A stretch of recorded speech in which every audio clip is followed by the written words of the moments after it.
All right, let's get it. Contrary to popular belief, the world is out of order. So this video, I'm going to discuss some recent events that just seem to be out of place and like totally made my antennas raise. And by the end of the video, I think I'll make it clear what I'm trying to say. So,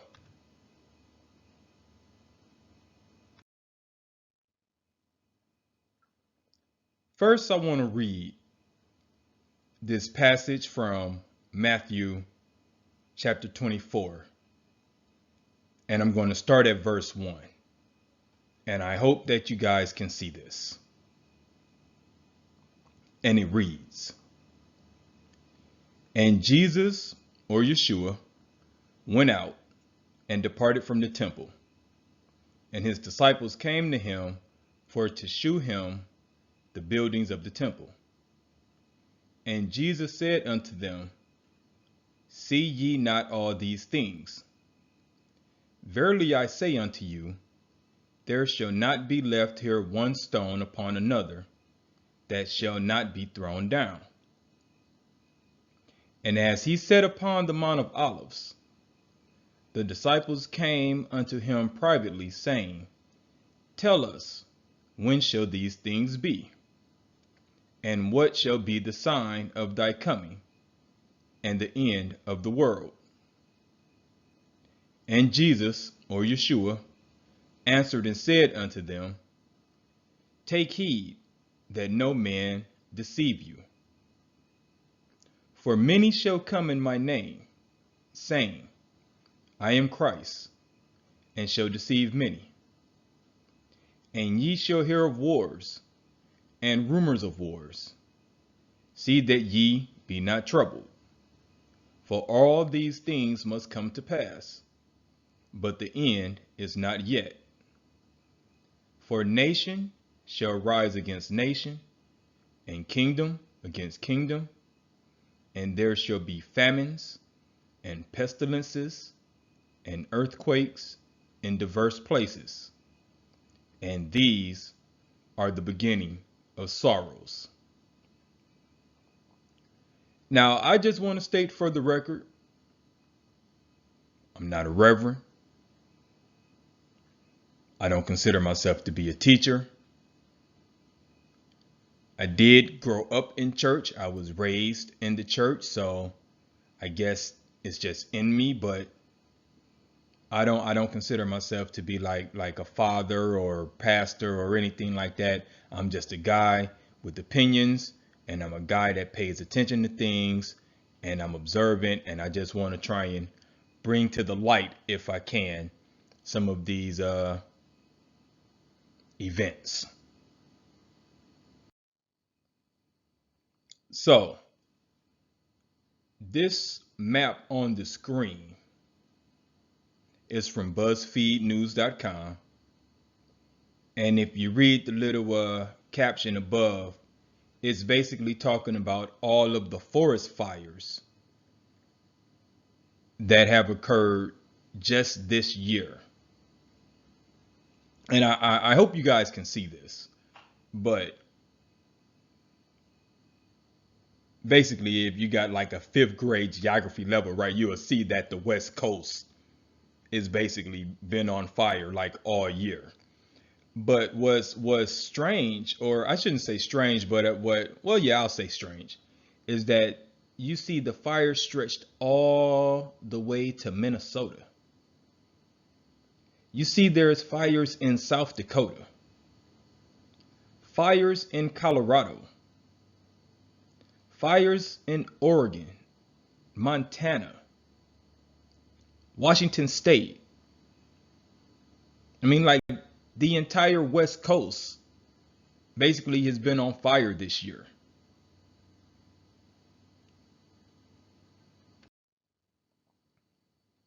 Remember this before the Delta variant became the talk of the town in the US? when it first became known in India, and they were basically just burning people on the streets, people who were coming down with the virus because they didn't have the I don't want to say infrastructure, but like their hospitals were just overwhelmed, and they didn't have room to like have proper burials for all of these people, so they just started burning them in the streets, and it was like just shocking to see, and it looked like something out of a movie. But I never thought in my lifetime that I would see on the news people just being burned in the streets, and it's just it's just one of those rare occurrences or something that I didn't think would happen in my lifetime.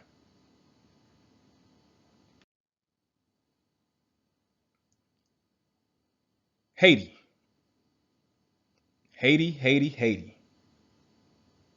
So, like right after they had that whole incident where their president was assassinated and the gangs had basically taken over. I mean, like maybe what, a month later, they were hit with this 7.2 earthquake and just totally just ravaged their land. And you know what's crazy about that? In 2010, they had a 7.0 earthquake that basically just killed a lot of people. And it's just, and I mean, some can say, oh, it's just their location. Is nothing going on but that location. But they share an island with the Dominican Republic. And you never really hear about the Dominican Republic being ravaged by earthquakes. And the science community may say, well, there's always been natural disasters. There's always been climate catastrophes, etc., etc. And yeah, it may be true to a certain extent, but you can't deny that it's happening more frequently. I mean, these are supposed to be once in a lifetime events, and like these events are occurring like within 20-year spans. And I'll touch on that later. So here's pictures of Tennessee being underwater, and this was just what, 3 weeks ago, something like that.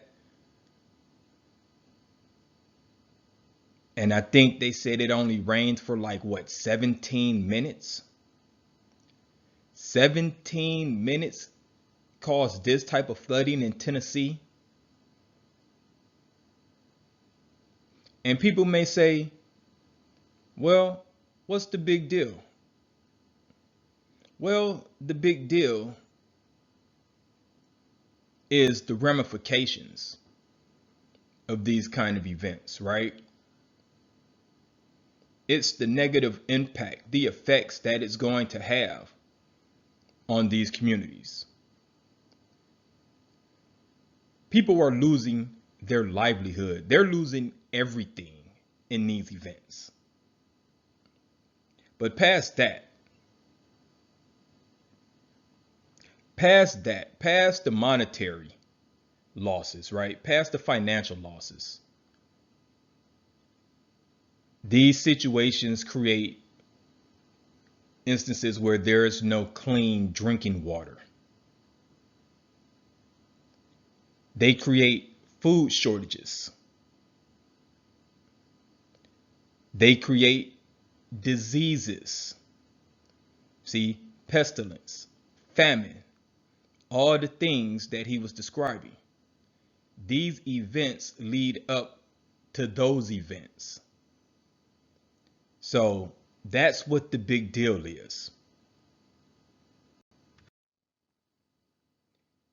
Louisiana, completely submerged in water. And I heard a report recently that say that Louisiana may be without power for like a month. An entire month with no power. Again, creating food shortages, no clean drinking water, no clean bathing water, which again leads to pestilence, disease, famine.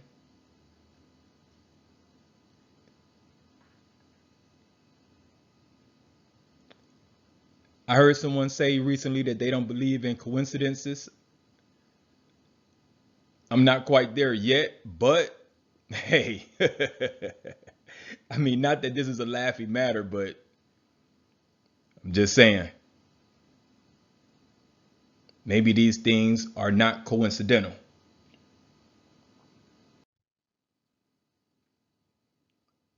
Check out the East Coast. The East Coast is underwater.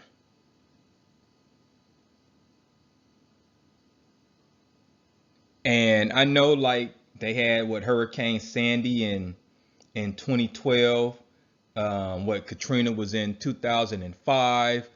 Like I said, it is these things are happening with more frequent frequently, more frequency. I don't know what's the word I'm looking for. They're happening more often than they should. Let's put it like that. And it's just crazy, right? Because the flooding reached as far as Delaware, right? Parts of Pennsylvania flooded. Again, what's the ramifications? That's the thing to keep in mind, the ramifications. And let's not forget that we're still fighting the COVID pandemic. So this just adds, it just exacerbates an already bad situation.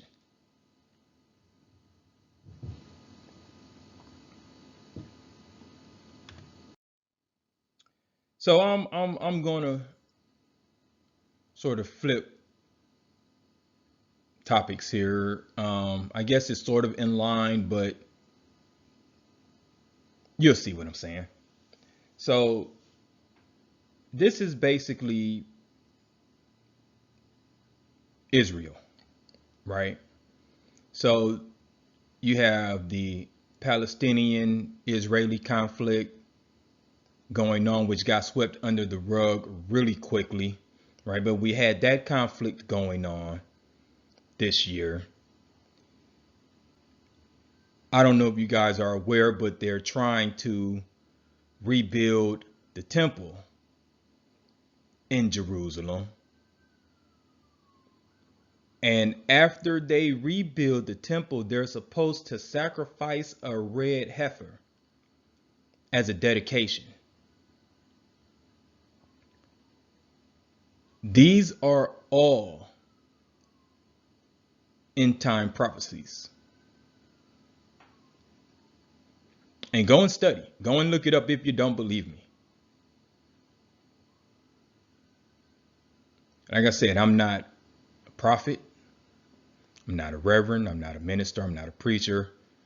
I'm just a guy that pays attention to current events, and I'm quite observant.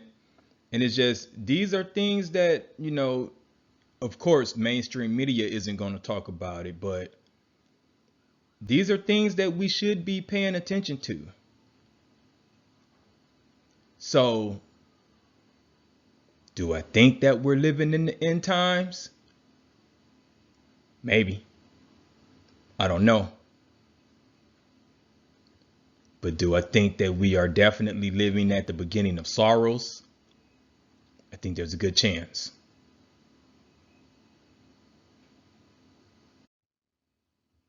Well, I didn't intend on this video being this long, so I'm going to end it there for now. If you like the way I think, hop over to Patreon, check out some of my original short stories. It's only $1.50 per download.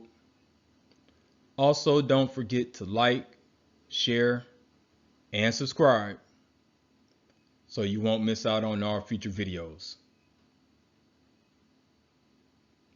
Like always, I thank you for your time. Peace.